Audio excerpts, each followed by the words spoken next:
All right, the last part of the front of the house that needs to get painted is the underneath of this overhang right here. So that means that I need to stuff my ass into this little ass cubby up here and act like fucking Harry Potter in his little room there, so that I can plastic this shit off and get it ready to use the paint sprayer, because it gets paint everywhere. So you really need to make sure that you do all this prep work.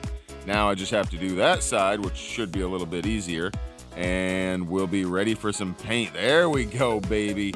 Looking good. Otherwise, my shingles here would all be white.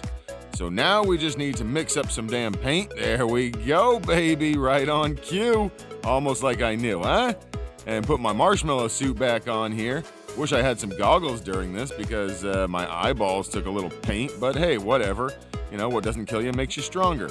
After one coat of primer, it's looking a little bit better. And then after 2 coats of primer and 2 coats of paint, this fucker is looking great. I'm loving it. It's so much lighter out here. This makes me happy, for real. I'm not kidding, guys.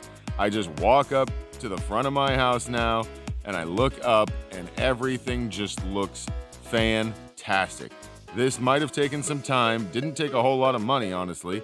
Just took a lot of time and some effort, and I am so happy with the results. This definitely makes me smile. It's great. It's just fucking great.